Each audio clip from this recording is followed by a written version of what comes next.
नमस्ते, हमारे साप्ताहिक कार्यक्रम प्रोफेसर अभय दुबे के साथ बातचीत में आपका स्वागत है। अभय भाई, बहुत सी चीजें हो रही हैं, लेकिन इन सब में एसआईआर को लेके बहुत से मन में लोगों की चिंता है। लोग परेशान हैं और इस बीच केंद्र सरकार के, मैं इसलिए कह रहा हूं इशारे पे, क्योंकि ईडी ने आईपैक के दफ्तर में बंगाल में छापा मारा। और ये अजीब सी स्थिति इसलिए है कि आईपैक ही पूरे चुनाव का प्रबंधन कर रही है बंगाल में, और आईपैक ही चुनाव का प्रबंधन कर रही है तमिलनाडु में डीएमके के लिए। अब ऐसे समय में आईपैक आईपैक के पास इस समय वो सारे दस्तावेज होंगे कि कौन किसका कोर वोटर है, कौन मेन अब है, कैसे करेंगे, सारा जो रणनीति है, जो व्यू रचना है, जो वो सारा कुछ आईपैक के पास होगा। और ईडी, और ये बिल्कुल साफ है, अब तो सारी चीजें ब्लेटेंट है।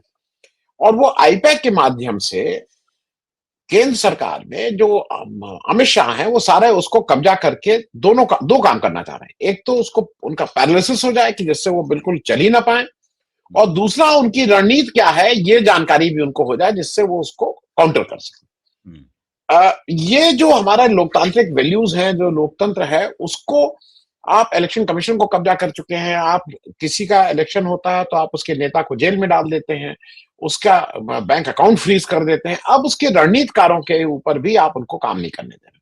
मैं इसी से शुरू कर रहा हूं, ये क्या हो रहा है और आप इस पे टिप्पणी क्या, इसको कैसे देख रहे हैं? देखिए, आपने जो कहा कि ये ब्लिटेंट है, ये बिल्कुल ठीक बात है। 2020 में आईपैक के खिलाफ सीबीआई ने एक मुकदमा दर्ज किया था। 2020 में 5 साल हो चुके हैं। 5 साल पहले एक मुकदमा दर्ज किया जाता है, वो मुकदमा लगातार ठंडे बस्ते में पड़ा रहता है और बंगाल चुनाव से ठीक पहले उस मुकदमे को पुनर्जीवित किया जाता है और फिर ईडी उसमें सक्रिय होती है। ईडी को विशेष अधिकार है राज्यों में जाके तरह तरह के कुछ भी छापे वापे मारने के। फिर ईडी वहां आईपीएक के ऊपर कलकत्ता में छापा मारती है। इससे बिल्कुल तय है कि ये ईडी का एक ही काम है कि भारतीय जनता पार्टी की राजनीतिक गोटी किस तरह लाल हो, उसकी योजना के मुताबिक ईडी चलती है। तो ये तो बिल्कुल अब स्पष्ट हो गया है, इसमें कोई संदेह नहीं। पहले भी ये स्पष्ट था, कोई संदेह नहीं था, लेकिन इस घटना से वो चीज और ज्यादा रेखांकित हो गई है। अच्छा, अब प्रश्न ये है, क्या भारतीय जनता पार्टी इसका लाभ उठा पाएगी? तो उसका लाभ उठाने की जो पहली कोशिश थी, उसको शुरू में तो ममता बनर्जी ने जो आक्रामक रवैया अपनाया, पलट के जो उन्होंने हमला किया, उससे वो कोशिश काफी हद तक नाकाम हो गई। अब ममता बनर्जी वहां पहुंच गई और उन्होंने ईडी के साथ एक तरह की जद्दोजहद करते हुए जितने भी जरूरी कागजात और फाइलें थी अपने कब्जे में ले ली और बाहर निकलकर उन्होंने, दोनों हाथों में उनके माइक थे। आप चित्र देखिए, एक हाथ में उनके माइक है, एक हाथ में वो नीले रंग का अपना सेल फोन पकड़े हुए हैं 3 उंगलियों से और 2 उंगलियों से माइक पकड़े हुए हैं। ऐसा लग रहा है जैसे कि वो ईडी की वो बीजेपी के ऊपर दोनों हाथों से फायरिंग कर रही हैं। और उन्होंने बड़े आक्रामक तरीके से जो बातें उन्होंने कही, उससे लग गया कि यहाँ पे इतनी दाल गलने वाली नहीं है अमित शाह की और एनफोर्समेंट डायरेक्टरेट की। अच्छा, अब सवाल ये है कि ये तो ममता बनर्जी को जो करना था उन्होंने किया, ऐसा वो हमेशा करती हैं, भाजपा को उन्हीं की शैली में जवाब देती हैं। इस मामले में वो एक तरह की अनूठी नेता है।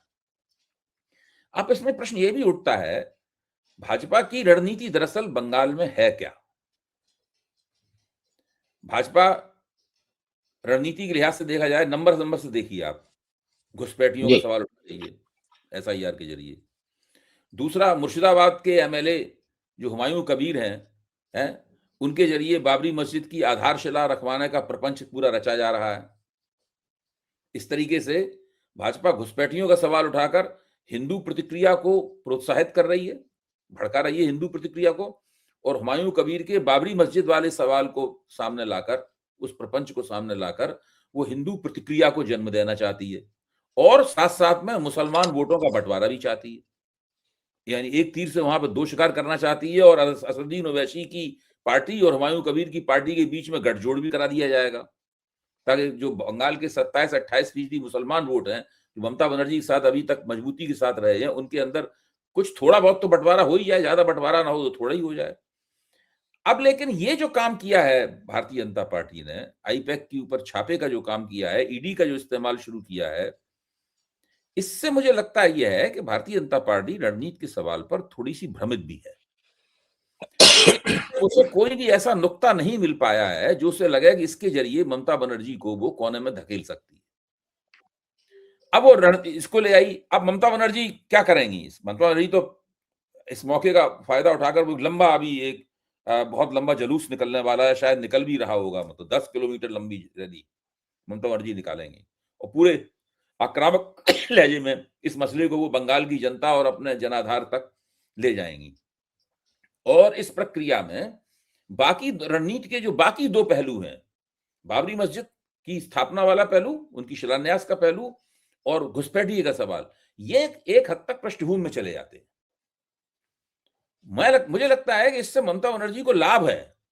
अगर आप देखें, मेरा आकलन ये है कि ये जो भारतीय जनता पार्टी ने किया है ईडी का इस्तेमाल, इससे ममता बनर्जी को कुल मिला के अंत में लाभ होगा और उनको अपनी पार्टी, अपनी मशीनरी जो पहले से ही काफी जम के काम कर रही थी, और भी ज्यादा उसके प्रयासों को एक धार मिलेगी।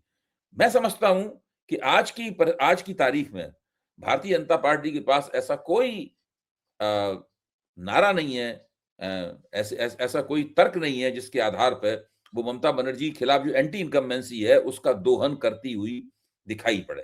कल ही मैं बंगाल के एक वरिष्ठ पत्रकार से मैं बात कर रहा था, जिनके साथ मुझे बार बार चैनलों पे बहस में भाग लेने का मौका मिला है। तो उन्होंने कहा है कि भारतीय जनता पार्टी बंगाल में चुनाव के वक्त बड़ा हल्ला गुल्ला करती, लेकिन कभी भी ममता बनर्जी की कमजोरियों का लाभ नहीं उठा पाती। तो मैंने कहा क्यों नहीं उठा पाती? उसका कारण यह है कि बंगाल में करीब 70-75 हजार बूथ हैं, उनमें से 30-35 हजार बूथ ऐसे हैं जहां भाजपा के पास कार्यकर्ता ही नहीं है। तो मतलब मतलब आधे से कुछ थोड़ा सा ही ज्यादा भाजपा के पास, आधे कार्यकर्ता भाजपा के पास हैं, बाकी उनके पास भाजपा कार्यकर्ता ही नहीं। जिस चीज को भाजपा वाले पन्ना प्रमुख कहते हैं, वो पन्ना प्रमुख उन बूथों पे बिल्कुल गहराजे रहे। तो दूसरे ये अब इस तरह की मूर्खताएं भी हो रही है बंगाल में। अमर्त्य सेन को नोटिस दे दिया गया। भाई नोटिस कैसे दिया गया? SIR वाले जो हैं वो एक ऐप का इस्तेमाल कर रहे हैं। उस ऐप से जो वोटर लिस्ट उन्होंने ड्राफ्ट वोटर लिस्ट बनाई है, उस ड्राफ्ट वोटर लिस्ट के मसविदे में वो कमियां पकड़ रहे हैं। जैसे कि पकड़ लेंगे कि भाई मेरे पिता अभय कुमार दुबे के पिता का जो नाम लिखा हुआ है, उनकी उम्र और अभय कुमार दुबे की उम्र में तो केवल 7-8 साल का ही फर्क दिखाई पड़ता है, इसका मतलब जरूर इसमें कोई फ्रॉड है। तो वो नोटिस भेज देंगे हमारे पास है। तो अब उन्होंने ऐसी तरह का अमर सेन की नाम की स्पेलिंग गलत है, क्या गलत है, इस करके उन्होंने उनको नोटिस भेज दिया। बाद में वापस लेना पड़ा उन्हें नोटिस, जब आलोचना हुई। तो भाजपा बहुत सारी सीमाओं की शिकार है बंगाल में। उसके पास कोई बड़ा नेता नहीं है ममता बनर्जी जैसा। जो नेता हैं वो सब अपने अपने इलाकों के नेता हैं, उनमें गुटबाजी बहुत है उन नेताओं में आपस में। वो लोग एक क्रॉस पर्पस के लिए एक दूसरे के खिलाफ भी काम करते हैं। दरअसल कोई चाहता नहीं कि दूसरा मुख्यमंत्री, अगर भाजपा की सरकार बने तो वो मुख्यमंत्री बन जाए। इस प्रकार की बहुत सारी समस्याएं हैं। उनके जो केंद्रीय नेता जाते हैं उनको बंगला बोलनी नहीं आती है। अभी मनसुख मांडविया जो खेल मंत्री बना दिए हैं, दृश्य आपने देखा है, वो मोहन बगान को नाम नहीं ले पा रहे थे, बैंगन पता नहीं क्या बोल रहे थे। मतलब बिल्कुल लगता है बिल्कुल बिना पढ़े लिखे लोग हैं, मतलब जिनको सामान्य ज्ञान नहीं है। इसके लिए आपको बंगाल का, ईस्ट बंगाल और मोहन बगान का नाम लेने के लिए आपको बंगाल का बंगला बोलना तो मुझे भी नहीं आता है, मैं भी बंगाली नहीं हूं। मैं तो कभी कभी एक पर्यटक के तौर पर, कार्यकर्ता के तौर पर बंगाल जाता रहा हूं मित्रों से मिलने के लिए। मैं कोई बंगाली समाज में रचा बसा नहीं हूं।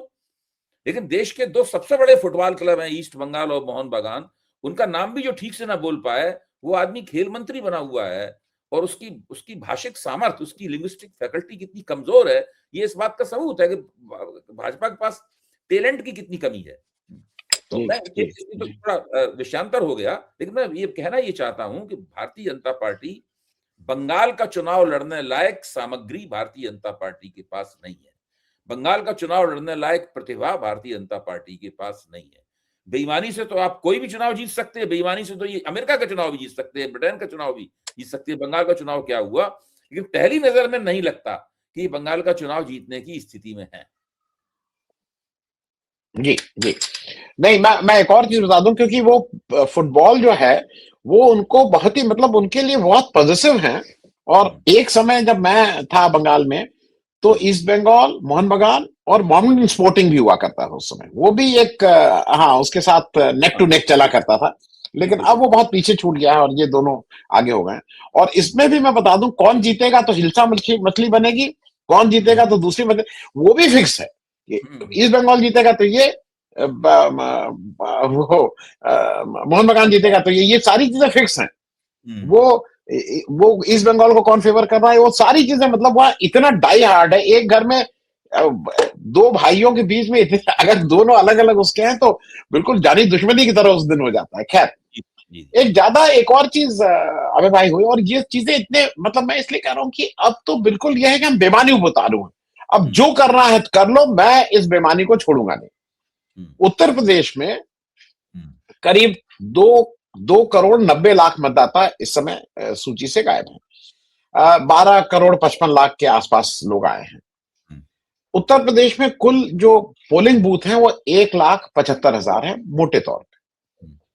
बीजेपी ने ऑफिशियली लिख के ये टारगेट दिया, और स्पोक्स पर्सन ने बताया है कि साहब हर बूथ पे बीजेपी को के वर्कर को टारगेट दिया गया है कि 200 वोटर आपको बनाने हैं, और वो वोटर अगर कहीं बाहर भी वोटर हैं तो उनसे कहिए कि अगला चुनाव नहीं है, दिल्ली में चुनाव नहीं, आके यहां वोट डालिए। इस तरह की बातें कर रहे हैं। 200 वोट का मतलब 1,00,000 अगर 75,000 है तो 3.5 करोड़ वोट होते हैं। और मैं जानकारी के लिए दर्शकों को बता दूं कि पिछले लोकसभा इलेक्शन में बीजेपी को कुल वोट जो एनडीए को मिले थे 3,80,00,000 या 81,00,000, और 2022 के इलेक्शन में भी 3,80,00,000 वोट मिले थे। तो आज बीजेपी का जो बेसिक वो है कि वो जब 2027 के इलेक्शन में आएगी तो ये 200 वोट जो उसके डेडिकेटेड है वो यहां से शुरू करेगी। वो 3.5 करोड़ वोट से उसकी गिनती शुरू होगी। मैं इस पे जरा आपसे समझना चाह रहा हूं कि इतने ब्लेटेंटली, इतने खुलेआम ये सब जो हो रहा है, ये तो अब साफ साफ है कि वो इलेक्शन की भी क्या जरूरत है, ऐसी क्या तो कि जीत गए। नहीं, भारतीय जनता पार्टी तो चुनाव घोषित करने से पहले ही जीत जाने की स्थिति में पहुंच जाना चाहती है।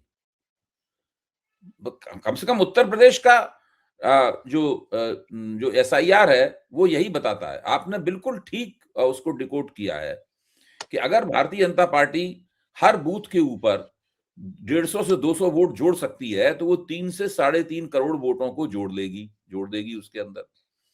और 3 से 3.5 करोड़ वोटों को जोड़ देगी तो फिर वो उसमें से 90% या 85% वोट भाजपा के तरफ वाले होंगे, कुछ विपक्ष के वोट भी जुड़ेंगे। अच्छा, दूसरे ये जो अखिलेश जी का कहना यह है कि उनके पीडीए प्रहरी सारे उत्तर प्रदेश में मुस्तैद हैं, बहुत सतर्क हैं, और वो लगातार जद्दोजहद कर रहे हैं, और जो भी फर्जी वोट जोड़ने की कोशिश करेगा उसके खिलाफ वो एफआईआर लिखाएंगे। तो ये सब बातें, मतलब सारी बातें सही बातें, ठीक लगने वाली बातें वो लोग कर रहे हैं। लेकिन मुझे शक है कि जमीन पे ऐसी स्थिति है। क्या समाजवादी पार्टी का जो संगठन है, ठीक है, वो उत्तर प्रदेश की बहुत मजबूत पार्टी है, कई बार जीत का स्वाद उठा चुकी है, हारी भी बुरी तरीके से है, लेकिन क्या भाजपा के मुकाबले उसका संगठन है? भाजपा के पास सरकार भी है और संगठन भी है, दोनों बातें हैं। दोनों ही स्थितियों में अगर एक गांव में 200 नए वोट जुड़ते हैं मतदाता सूची में, तो मुझे लगता है कि उसमें 170 और 80 वोट तो भाजपा के होंगे और 20-25 वोट उसमें समाजवादी पार्टी के भी हो सकते हैं। इससे ज्यादा तो उसमें प्रतिशत जो है ना वो भाजपा के पक्ष में बहुत ज्यादा झुका रहेगा। अच्छा, अब इस चीज की काट क्या है? सवाल इस बात का, मुझे तो नहीं लग रहा कि इस चीज कोई काट है। अगर भाजपा कह रही है अपने कार्यकर्ताओं से कि जाइए वोटों को जुड़वाने के लिए जद्दोजहद कीजिए, संघर्ष कीजिए, तो भाजपा तकनीकी रूप से कोई गैर कानूनी का बात नहीं बोल रही है। ऐसा नहीं है कि भाजपा को अपने कार्यकर्ताओं से कहने का अधिकार है कि आप मतदाता कम हो गए हैं सूची में, आप इसको जुड़वाइए जाके। तो ये तो भाजपा ठीक कर रही है अपने लिहाज से, उसके ऊपर आपत्ति नहीं की जा सकती। लेकिन सवाल ये है कि ये काम जितने उत्साह से भाजपा ने अपने कार्यकर्ताओं को आदेश दिया है वोट जुड़वाने का, क्या समाजवादी पार्टी भी वोट जुड़वाने की तरफ जा रही है? अच्छा, और ये चीज मैं अभी तक डिकोड नहीं कर पाया हूं, आप ज्यादा बेहतर इसमें कुछ बता सकते हैं कि समाजवादी पार्टी ने कुछ इस तरह का रवैया भी दिखाया है जैसे कि वो एसआईआर जिस तरीके से उत्तर प्रदेश में हो रही है उससे बड़ी खुश है, उसको लेकर कोई खास बेचैनी नहीं है। नहीं, अबे मैं उसको बताऊं उसमें क्या हो रहा है कि उत्तर प्रदेश में लोकल बॉडीज के इलेक्शन होने हैं जो अभी अगले 1-2-3 महीने में किसी दिन भी अनाउंस हो सकते हैं। अब समाजवादी पार्टी को ये विपक्षी इन लोगों को बिल्कुल गलत फहमी, लोकल बॉडी की पंचायतों के? वही पंचायत, लोकल बॉडी जब मैं बोल रहा हूँ तो नगर निकाय, पंचायत, की सारी चीजें नहीं, जो इसमें नगर जो पालिकाएं भी शामिल हैं क्या इसके अंदर? हाँ जी जी जी जी, उसके 2-4 महीने आगे पीछे, मतलब मेरा कहना यह है 2027 के विधानसभा इलेक्शन से पहले ग्राम पंचायत और नगर के जो नगर पालिकाएं हैं इनके इलेक्शन हो जाने हैं। पंचायत के पहले होते हैं, उसके 2-4 महीने बाद शहरी मतलब लोकल बॉडीज की, ये दोनों एक साथ ही 2-3 महीने के आगे पीछे पे होंगे, लेकिन बिफोर विधानसभा इलेक्शन। इन लोगों को ये क्या है कि ये विपक्षियों को एक गलत फहमी बार बार ये हो रही है कि इस समय जो वोट कम हुए हैं और वो शहरी इलाकों से ज्यादा कम हुए हैं, गांव में ज्यादा है, उसके कारण में हम लोग पहले डिस्कस कर चुके हैं, मैं फिर से जल्दी से बता दूं कि जो एक वोटर है वो गांव में भी वोट करता है, वो शहर में भी अगर कहीं आता है तो शहर का वोटर भी रखता है, उसने अपने गांव के वोट को रिटेन रखा है। क्योंकि अब ये अगर ऑप्शन है कि आपके पास एक ही वोट, क्योंकि वो गांव में उसकी जमीन है, उसके बहुत सी चीजें हैं, तो उसको लगता है नहीं नहीं गांव में हमारा है। तो ये लोगों को खुशी ये हो रही है सपा आपा को कि बीजेपी के जो शहरी वोटर हैं वो कम हो गए और हमें जीत जाएंगे। ये बिल्कुल गलत फहमी में है। अगर कंट्रोल वोटिंग हो रही है जिसका ऑलरेडी एक कोई उसको मैनिपुलेट कर रहा है, इनका पता भी नहीं लगेगा। और अबे भाई एक चीज और जान लीजिए, ये अभी तक इस बात का जवाब नहीं ले पाए, इस बात को इशू नहीं बना पाए कि बिहार में आपने जब वोटर लिस्ट जारी की थी तो 7 करोड़ 42 लाख थे, और जब आपने वोट खत्म हुआ इलेक्शन तो 7 करोड़ 45 लाख हो गए। ये 3 लाख वोट आप इलेक्शन के दौरान कैसे बढ़ाए, इस पे कुछ नहीं बोला है। तो अगर 3 लाख बढ़ा सकते हैं तो 30 लाख भी बढ़ा सकते हैं, ये कोई पूछने वाला नहीं है। तो इसलिए शायद अखिलेश जी को लग रहा है अरे भाई तुम अगर वाली लोकल बॉडी जीत भी गए, लेकिन तुम विधानसभा में साफ हो जाओगे तुम्हारा। और अबे भाई मैं इसको नहीं मानता हूं कि 200 वोट में 2 वोट भी किसी और के होंगे। जब बीजेपी पढ़वाएगी तो बीजेपी विल इंश्योर कि वो उसके वोट हो। वो तो एक तरह से पीडीसी टाइप है, वो वोट इंश्योर होंगे कि उसके आदमी को। आपने एक हेरा फेरी करके बीएलए को ऑलरेडी वहां कर दिया। तो मैं इस पे जरा एक क्योंकि मेरे हिसाब से यूपी में अगर ये 200 वोट वाला मामला हो गया तो फिर कोई इलेक्शन है ही नहीं। तो वो तो 100% होगा। देखिए 100% होगा। मैं उसका एक और पहलू की तरफ आपका ध्यान खींचूंगा, मेरे ख्याल से आप मेरी बात की तस्दीक करेंगे, सहमत होंगे उस बात से, कि इस सवाल को लेकर योगी आदित्यनाथ ने अपने खिलाफ जो दूसरा खेमा है उसके साथ एक तरह का समायोजन निकाल लिया है। मेरा मानना है कि इस वक्त दोनों एक साथ काम कर रहे हैं। देखिए पंकज चौधरी उनकी पसंद के अध्यक्ष नहीं है, लेकिन आजकल पंकज चौधरी से उनकी रोज मीटिंगें होती हैं। पंकज चौधरी वो दोनों संग संग काम कर रहे हैं, क्योंकि दोनों को लग रहा है कि जो कुछ भी झगड़ा फसाद करना है, मैं नरेंद्र मोदी का उत्तराधिकार के बारे में जो भी बहस करनी है, जो भी प्रतियोगिता करनी है, वो हम बाद में करते रहेंगे। पहले हम 2027 का चुनाव तो जीत लें, क्योंकि 2027 का चुनाव हार गए तो योगी आदित्यनाथ कहीं के रहेंगे, ना नरेंद्र मोदी कहीं के रहेंगे, ना अमित शाह कहीं के रहेंगे। तो इस बात पे दोनों के बीच में एकता हो गई है। वो दिल्ली गए, वो अमित शाह से मिले, वो नरेंद्र मोदी से मिले, वो जगत प्रकाश नड्डा से मिले, वो नितिन नवीन से मिले, इन चारों से मिलके आए वो। और उनको मेरे ख्याल से कहा गया है और उन्होंने मान लिया है इस बात को कि पंकज चौधरी के साथ में मिलके काम करना है जब तक कि चुनाव ना हो जाए। और पंकज चौधरी जैसे ब्राह्मण विधायकों की जो बैठक हुई थी, तो पंकज चौधरी ने उसके खिलाफ जो आक्रामक रवैया अख्तियार किया, वो भी इस बात का सबूत है, इस बात का। तो मुझे लगता है कि वो जो वोट कम हुए हैं, एसआईआर के जरिए वोट बड़े पैमाने पर कटे हैं, क्योंकि उसमें कोई नौकरशाहाना ब्यूरोक्रेटिक प्रोसीजर्स भी इन्वॉल्व थे, जिसकी वजह से भी ये हुआ है। तो अब बीजेपी एकताबद्ध कोशिश कर रही है। इस तरह बिहार में उन लोगों ने बिल्कुल एकता कर ली थी, आपसी मतभेद सब भूल गए थे चुनाव, वैसे ही उत्तर प्रदेश में उन्होंने एकता कर ली है और वो पूरी तरीके से भारतीय जनता पार्टी को इस स्थिति में पहुंचा देना चाहते हैं कि चुनाव भारतीय जनता पार्टी जीती जाए, बस घोषणा होने की देर हो, ऐसी स्थिति में वो पहुंचाना चाहते हैं। योगी जी अब भारतीय जनता पार्टी में गुट काम नहीं कर रहे हैं। उत्तर प्रदेश की भारतीय जनता पार्टी मेरी नजर में एकताबद्ध होकर खड़ी हुई है। जी जी। अब एक इम्पोर्टेंट बात है कि ये 200 वोट जुड़ के रहेंगे। जी, अच्छा। चुनाव आयोग भी उनका है, नौकरशाही भी उनकी है, बीएलओ सब योगी जी के अधीन है, कार्यकर्ता सक्रिय हो गया है, राष्ट्रीय स्वयंसेवक संघ चाहता ही है कि योगी जी चुनाव जीत जाएं, वो भी उसकी सक्रिय होगा, तो ये वोट जुड़ के रहेंगे। अब इसकी काट कोई और सोचनी चाहिए उन्हें, विपक्ष को। जी। मैं अबे भाई, इसके बिना बात पूरी नहीं होगी। और वो बात मैं कर रहा हूँ, अमेरिका में जो ट्रम्प साहब आजकल हंगामा मचाए हुए हैं, हाँ, वेनेजुला में जिस तरह से उन्होंने तख्ता पलट किया, उसकी बहुत सी चीजें आ रही हैं, उसको लेके अमेरिका में बहुत रोष है और संसद में रोष है। दूसरी तरफ ट्रम्प साहब 500% का वो कह रहे हैं टू पनिश इंडिया। वो 500% का टैरिफ लगा के उन्होंने उसको अपने यहां से बढ़ा दिया है। संसद में पास होगा कि नहीं होगा, देखने वाली बात है। इन सबके बीच भारत जो इतनी कस के चुप्पी मार के बैठा हुआ है, भारत की पोजीशन रोज दिन प्रतिदिन इंटरनेशनली वो एक कहीं ना कहीं वीक होती जा रही है। तो पहली चीज, ट्रम्प जो ये सब कर रहे हैं वो अजीब सा एक वो कर रहे हैं। 66 इंटरनेशनल जो ऑर्गेनाइजेशंस थे, जो वर्ल्ड दुनिया में अलग अलग तरह के थे, उससे उन्होंने अपने को अमेरिका को विड्रॉ करा लिया है।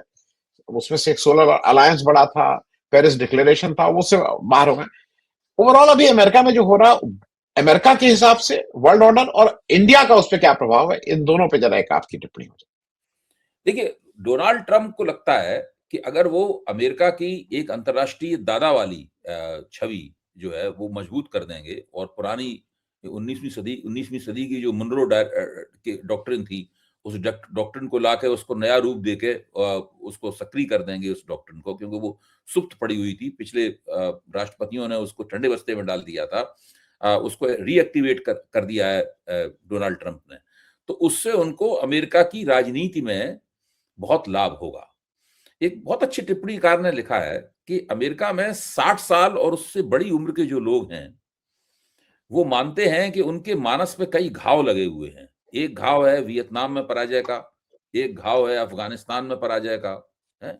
तो इस तरह करके उनके मानस पे कई घाव लगे हुए हैं। अमेरिका का जगह-जगह दुनिया में अपमान हुआ है, उसकी फौजें बहुत शक्तिशाली होने के बावजूद भी उनको हार के सिर झुका के वापस लौटना पड़ा है।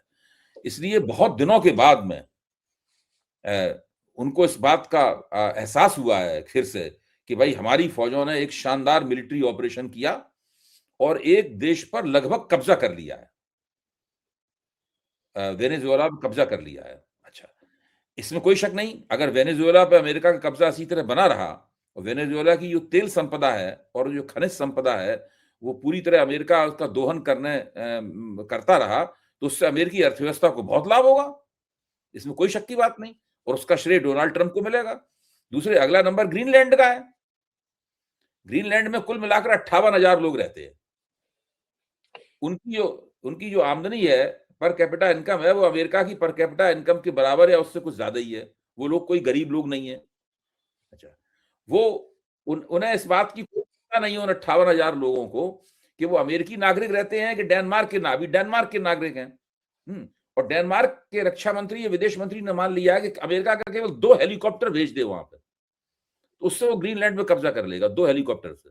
क्योंकि क्योंकि डेनमार्क के पास जानते हैं कितने फौजी हैं? 15-20 हजार फौजी हैं डेनमार्क के पास।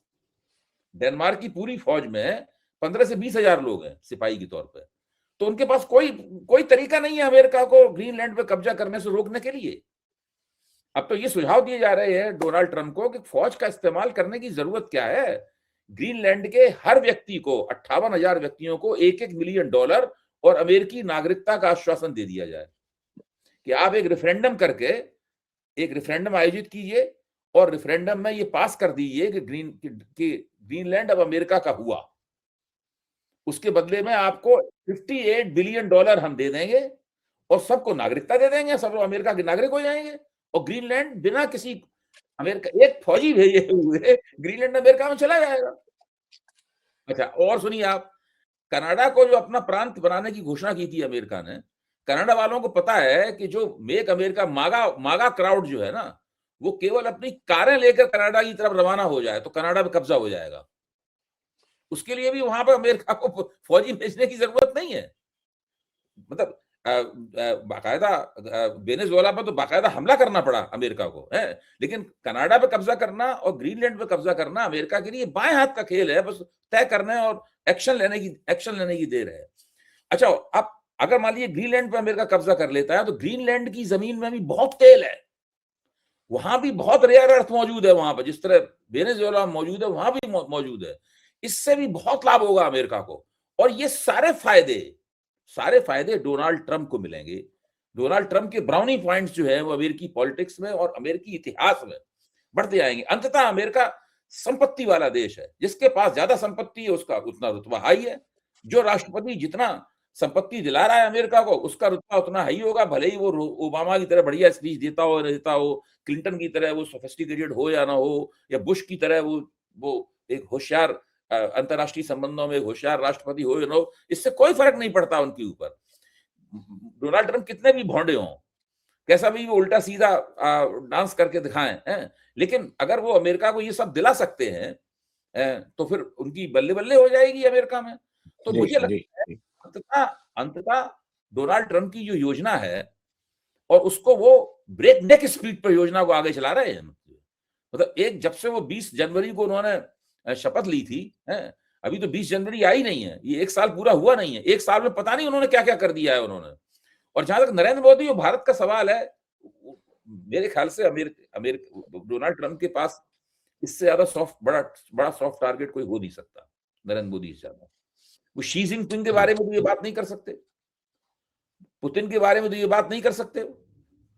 किसके बारे में कर सकते हैं? नरेंद्र मोदी के बारे में कर सकते हैं। ये मेरे सामने may I see you sir may I see you, ये बात वो नरेंद्र मोदी के बारे में कह सकते हैं। देखिए, भारत में जब से डोनाल्ड ट्रंप ने ये सब BICU वाला मामला कहा, इसकी पोल खोली है, तो भाजपा में बड़ी बेचैनी है, दिल्ली में विदेश मंत्रालय में बड़ी बेचैनी है, क्योंकि ये बहुत अपमानजनक है और सबको लग रहा है कि वास्तव में बेइज्जती की जा रही है। मोदी को भी लग रहा है कि बेइज्जती की जा रही है, विदेश मंत्री भी सब लोग कह रहे हैं बेइज्जती की जा रही है। भाजपा के अंदर भी इस बात का एहसास है कि क्या बेइज्जती हो रही है, तकरीबन जूते से पड़ रहे हैं ये। लेकिन इसके बावजूद भी वो लोग हमें संयम रखना है, हमें रिस्ट्रेन रखना है, ये सब डायलॉग अपने आप को समझाते हुए चुपचाप कोने में बैठे हुए हैं। तो भारत की बुरी हालत है अंतर्राष्ट्रीय संबंधों में, विदेश नीति के सवाल पे इनकी पूरी की पूरी नीति ढक्कन हो चुकी है। प्रतिष्ठा नाम की कोई चीज इनके पास नहीं है। गोदी मीडिया अगर इन बातों पे सवाल पूछना शुरू कर दे तो इनके पास जवाब देने के लिए कुछ नहीं है। और ये भी एक है कि 2-3 गोदी मीडिया के जो पुराने बड़े स्टार थे, वो आजकल इन बातों पे सवाल भी पूछ रहे हैं मोदी जी से।